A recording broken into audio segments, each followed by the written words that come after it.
ഫലം വരും മുൻപേ മുഖ്യമന്ത്രി ചർച്ചകളെ കുറിച്ചുള്ള വാർത്തകളായിരുന്നു കഴിഞ്ഞ ദിവസങ്ങളിൽ അത്രയും. UDF അധികാരത്തിൽ വന്നാൽ VD സതീശൻ മുഖ്യമന്ത്രിയാകുമോ? രമേശ് ചെന്നിത്തല മുഖ്യമന്ത്രി കസേരയിലിരിക്കുമോ? അതുമല്ല KC വേണുഗോപാൽ വന്നിറങ്ങുമോ? ചർച്ചകൾ പലവിധം മുന്നോട്ടു പോയി. LDF-ലാകട്ടെ അധികാരത്തിലെത്തിയാൽ പിണറായി വിജയൻ 3ാം തവണ മുഖ്യമന്ത്രി എന്നതിൽ ആർക്കും ഒരു സംശയവും ഉണ്ടായിരുന്നില്ല. മുഖ്യമന്ത്രി ചർച്ചകളിലേക്ക് നമ്മൾ ഇന്ന് കടക്കുന്നതേയില്ല. പകരം മറ്റൊരു വിഷയമാണ് പ്രതിപക്ഷത്തെ തവണ ആരായിരിക്കും കേരളത്തിന്റെ പ്രതിപക്ഷ നേതാവ്? ആ ചർച്ചകൾ അധികം കണ്ടില്ല. ചിന്തിച്ചാൽ പല പേരുകൾ ഉയർന്നു വരും. ഇടതുപക്ഷ ജനാധിപത്യ മുന്നണി പ്രതിപക്ഷത്തായാൽ ആരു നേതാവാകും?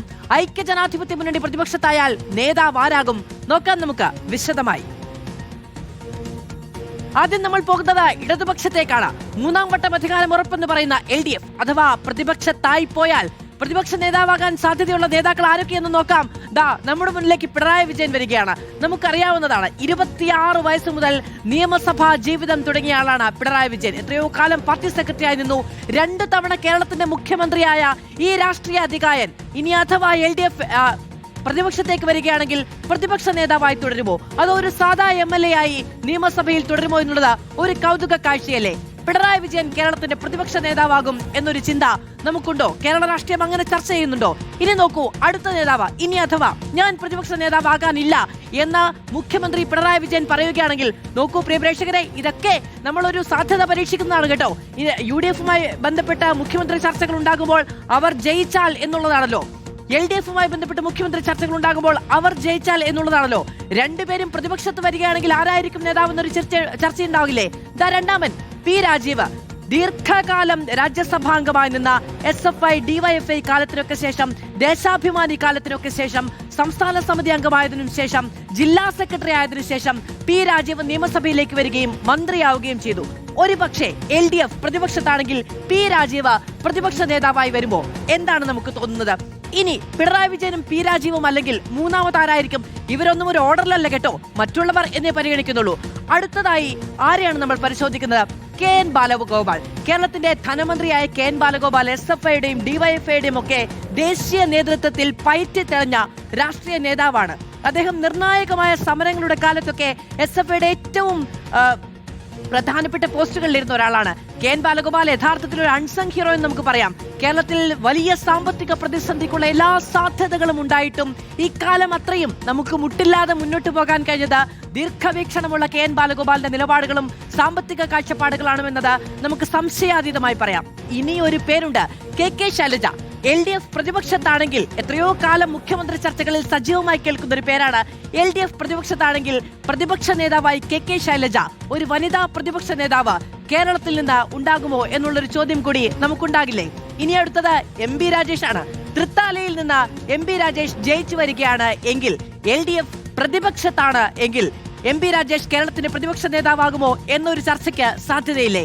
ഇവർ ഇത്രയും പേരാണ് LDF പ്രതിപക്ഷത്താണ് എങ്കിൽ പ്രതിപക്ഷ നേതാക്കളുടെ സ്ഥാനത്തേക്ക് വരാനുള്ള, പ്രതിപക്ഷ നേതാവിന്റെ സ്ഥാനത്തേക്ക് വരാനുള്ള നേതാക്കളുടെ നമ്മൾ ആദ്യം കാണുന്ന ചില ആളുകളുടെ പേര്. ഇനി ഇതിനപ്പുറത്തേക്ക് മറ്റുള്ളവർ വേണമെങ്കിൽ പരിഗണിക്കപ്പെട്ടേക്കാം. PA മുഹമ്മദ് റിയാസ് വേണമെങ്കിൽ പരിഗണിക്കപ്പെട്ടേക്കാം, അല്ലെങ്കിൽ ജയിച്ചു വരുന്ന മറ്റാരെങ്കിലും. നോക്കൂ, ഒരു തലമുറ എന്ന് വേണമെങ്കിൽ പറയാം. 10 വർഷത്തെ ഭരണത്തിന് ശേഷം ഒരു തലമുറ മാറുകയാണ് എന്ന് വേണമെങ്കിൽ പറയാം. വേണമെങ്കിൽ ഒരു പുതുമുഖത്തെ ഈ ചുമതല ഏൽപ്പിക്കാനുള്ള സാധ്യതകളുണ്ട്. ഇനി ഇതൊക്കെയാണ് നമ്മൾ LDF-ൽ നിന്ന് നോക്കിയ പേരുകളെങ്കിൽ മറ്റുള്ളവരെ കൂടി നോക്കേണ്ടതില്ലേ? നമുക്ക് മറ്റുള്ളവരെ കൂടി നോക്കേണ്ടതുണ്ട്. പ്രത്യേകിച്ചും കോൺഗ്രസ് പ്രതിപക്ഷത്ത് തന്നെ തുടരുകയാണെങ്കിൽ ആരൊക്കെയാണ് പ്രതിപക്ഷ നേതാവിന്റെ സ്ഥാനത്തേക്ക് ഉയർന്നു വരാനുള്ള പേരുകൾ എന്നതും നോക്കേണ്ടതുണ്ട്. ഈ LDF നിരയെ കുറിച്ചുള്ള അഭിപ്രായങ്ങളും വിശകലനം നമുക്ക് നോക്കേണ്ടതുണ്ട്. കേരള രാഷ്ട്രീയത്തിന്റെ വളരെ കൗതുകകരമായ ഒരു ചിന്തയിൽ നിന്നാണ് നമ്മൾ അങ്ങ് ബംഗാളിലേക്ക് പോയത്. മമതാ ബാനർജി വോട്ട് കുത്താൻ എത്തുമ്പോൾ നമ്മൾ അവിടം വരെ ഒന്ന് എത്തി നോക്കി വരേണ്ടതില്ലേ? അപ്പോൾ ഇത്രയും പേരുകളാണ്. ഒരു പക്ഷേ LDF പ്രതിപക്ഷത്താണെങ്കിൽ പ്രതിപക്ഷ നേതാവായി ആര് വരും എന്നൊരു ചോദ്യത്തിന് ഈ 5 പേരുടെ പേരുകളാണ് നമ്മൾ വെറുതെ ഒന്ന് മുന്നോട്ട് വെച്ചത്. വിവരങ്ങളുമായി റഹീസ് റഷീദ് നമ്മളോടൊപ്പം ചേരുകയാണ്.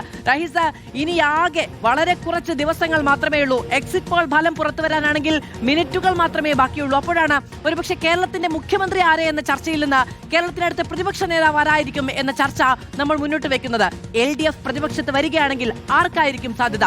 പ്രതിപക്ഷ നേതാവ് എന്ന സ്ഥാനത്തേക്ക് മുഖ്യമന്ത്രി പിണറായി വിജയൻ മാറുമോ, അതോ മറ്റൊരു നേതാവിനായിരിക്കുമോ ആ സ്ഥാനലബ്ധി ഉണ്ടാവുക തുടങ്ങിയ ചർച്ചകൾ എങ്ങനെ കാണണം?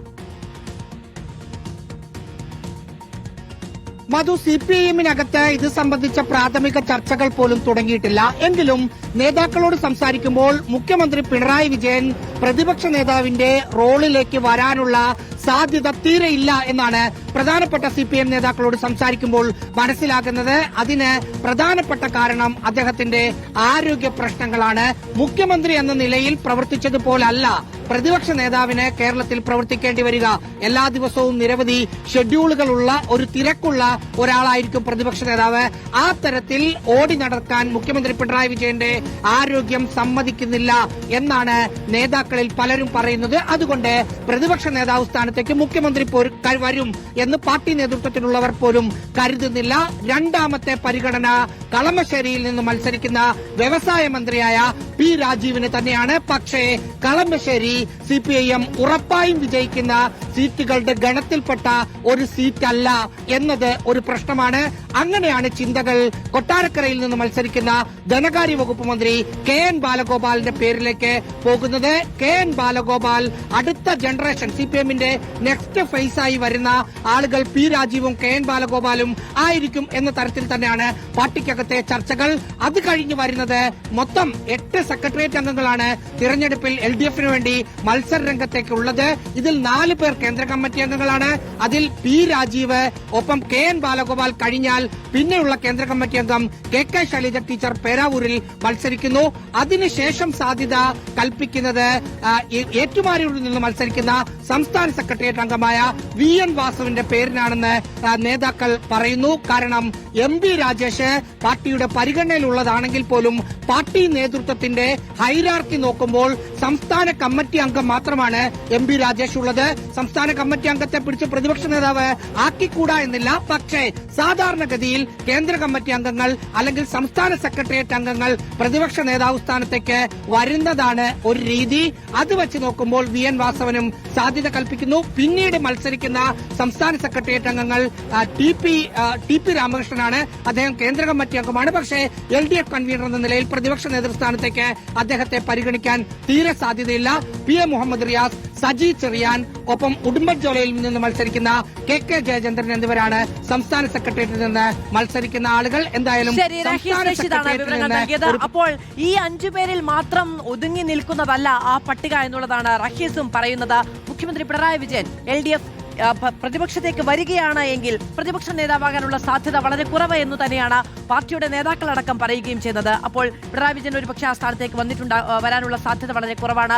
പി രാജീവിന്റെ പേര് കേൾക്കുന്നുണ്ട്. പി രാജീവ് കളമശ്ശേരിയിൽ വളരെ ടൈറ്റ് ഫൈറ്റ് ആണ് നടക്കുന്നത്. തൃത്താലയിൽ MP രാജേഷും വളരെ ടൈറ്റ് ഫൈറ്റ് ആണ് നേരിടുന്നത്. പേരാവൂരാണെങ്കിൽ നിലവിൽ CPM-ന്റെ സിറ്റിംഗ് സീറ്റ് ഒന്നുമല്ല. പക്ഷേ KK ശൈലജ അവിടെ വലിയ പോരാട്ടം നടത്തുന്നുണ്ട്. KN ബാലഗോപാൽ, ഇങ്ങനെയുള്ള പേരുകളും കൂടി വരികയാണ്. VN വാസവന്റെ പേര് കേൾക്കുന്നു. TP രാമകൃഷ്ണന്റെ പേര്, പക്ഷേ അദ്ദേഹം LDF കൺവീനർ ആയതുകൊണ്ട് അതിന് സാധ്യതയില്ല എന്നും പറയുന്നു.